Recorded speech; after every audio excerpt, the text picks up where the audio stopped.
Going out to see if the chickens are stuck inside the pen.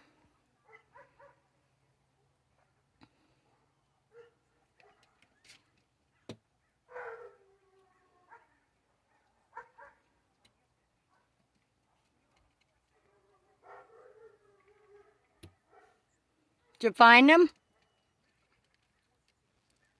Yay! They're alive.